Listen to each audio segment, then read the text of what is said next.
कांग्रेस अध्यक्ष मल्लिकार्जुन खड़गे ने उपराष्ट्रपति पद के उम्मीदवार सुदर्शन का विपक्षी नेताओं से कराया परिचय। कहा, अभी सुदर्शन ऐसे व्यक्ति जो संवैधानिक सिद्धांतों के प्रति समर्पित।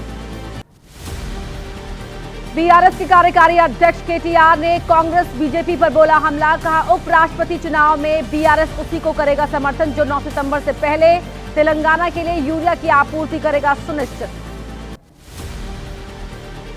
नेता विपक्ष राहुल गांधी ने पूर्व उपराष्ट्रपति जगदीप धनखड़ को लेकर कहा, आखिर पूर्व उपराष्ट्रपति छिपे हुए क्यों हैं? क्यों ऐसी नौबत आ गई कि वो बाहर आकर एक शब्द भी नहीं बोल सकते? संसद के मानसून सत्र का आज आखिरी दिन। दोनों ही सदनों की कार्यवाही अनिश्चितकाल के लिए स्थगित हो जाएगी। विपक्ष आज भी एसआईआर मुद्दे पर अपना हंगामा जारी रखेगा। Promotion and regulation of online gaming bill बिना चर्चा के लोकसभा में पास। कोई भी मनी बेस्ड गेम ऑफर करना, चलाना, प्रचार करना गैर कानूनी होगा। 130वें संविधान संशोधन बिल पर सियासी घमासान। लोकसभा में नेता विपक्ष राहुल गांधी ने बीजेपी को घेरा। कहा, जैसे पहले राजा किसी को भी हटा देता था वैसा ही अब बीजेपी चाहती है।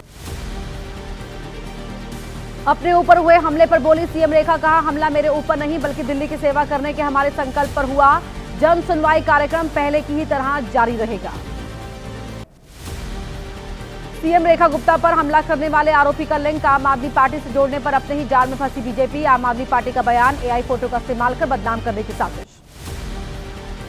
मॉस्को में विदेश मंत्री एस जयशंकर की आज रूस के विदेश मंत्री सर्गेई लावरोव के साथ बैठक। द्विपक्षीय मुद्दों पर होगी चर्चा। संयुक्त राष्ट्र, ब्रिक्स, एससीओ और G20 के मुद्दे पर चर्चा संभव। रूस दौरे पर गए विदेश मंत्री एस जयशंकर ने मॉस्को में रूस के डेप्यूटी पीएम डेनिस मंतुरोव से मुलाकात की। सुरक्षा, व्यापार समेत कई अहम मुद्दों पर हुई बातचीत। मॉस्को में वार्षिक शिखर सम्मेलन में बोले एस जयशंकर। कहा, भारत रूस के बीच 4 साल में बढ़ा 5 गुना व्यापार। अब व्यापार असंतुलन को तत्काल दूर करने के। गुजरात के जूनागढ़ में मकान गिरने का लाइव वीडियो आया सामने। बांध टूटने की वजह से रिहायशी इलाकों में घुसा पानी। बहाव तेज होने की वजह से गिरा मकान।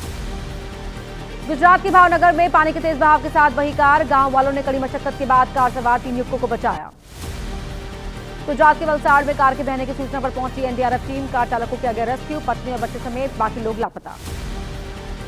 एमपी के रतलाम में केदारेश्वर मंदिर में घुसा पानी। मंदिर के पास झरने में आया उफान। बहुत तेजी से गिर रहा है पानी। झरने की आवाज से गूंज रहा है मंदिर परिसर। हिमाचल प्रदेश के कुल्लू में बुधवार को फिर से फटा बादल। बरसाती नाले में बाढ़ आने से 3 गाड़ियां और 2 बाइक मलबे में दबी। दुकानों में घुसा मलबा, मकान ढहा। हिमाचल प्रदेश के धर्मशाला में रोड पर गिरा मलबा। भूस्खलन वाली जगहों से महज कुछ ऊपर रोपवे का पिलर। लोक निर्माण विभाग को जल्द से जल्द मलबा हटाने के निर्देश। छत्तीसगढ़ के राजनांदगांव में भारी बारिश की वजह से उफान पर शिवनाथ नदी। जलस्तर बढ़ने पर खोले गए मोगरा बैराज के गेट। नदी किनारों से लगते इलाकों में हाई अलर्ट। शाहजहांपुर में रामगंगा नदी का जलस्तर खतरे के निशान के पार। खतरे के निशान से करीब 50 सेंटीमीटर ऊपर बह रही है रामगंगा नदी। इलाके के 50 से ज्यादा गांव में बाढ़ जैसे हालात। राजस्थान के बांसवाड़ा में खोले गए माही डैम के 4 गेट। डैम के गेट खुलते ही तेजी से निकलने लगा दूधिया पानी। डैम पर की गई तिरंगे रंग से सजावट। बिहार में राहुल गांधी और तेजस्वी यादव की वोटर अधिकार यात्रा 1 दिन के ब्रेक के बाद आज से फिर शुरू होगी। लखीसराय से जमुई होते हुए मुंगेर पहुंचेगी यात्रा। राहुल गांधी ने वोट चोरी के आरोप में फिर बोला हमला। कहा, महाराष्ट्र, हरियाणा के बाद बिहार, पश्चिम बंगाल में वोट चोरी की कोशिश। बिहार में बीजेपी को लोग कहते हैं वोट चोर। बिहार में वोटर अधिकार यात्रा पर बोले तेजस्वी यादव। कहा, बीजेपी के खिलाफ लोगों में गुस्सा। पीएम मोदी के दौरे पर बोले बिहार में पीएम के दौरे का असर नहीं। राहुल तेजस्वी की यात्रा पर बोले केंद्रीय मंत्री गिरिराज सिंह। कहा, रोहिंग्या और बांग्लादेशी मुसलमानों को वोट बैंक में शामिल करना चाहते हैं राहुल और तेजस्वी। पटना में आज से जेडीयू का अति पिछड़ा संवाद कार्यक्रम। चुनावी साल में अति पिछड़े समाज को साधने की कवायद तेज। बिहार के हर जिले में होगा संवाद कार्यक्रम। रेलवे ने दिवाली और छठ पर बिहार के लिए 12,000 स्पेशल ट्रेन चलाने का किया ऐलान। छठ पर यात्रियों को घर जाने में मिलेगी सुविधा। भीड़ से मिल सकेगी निजात।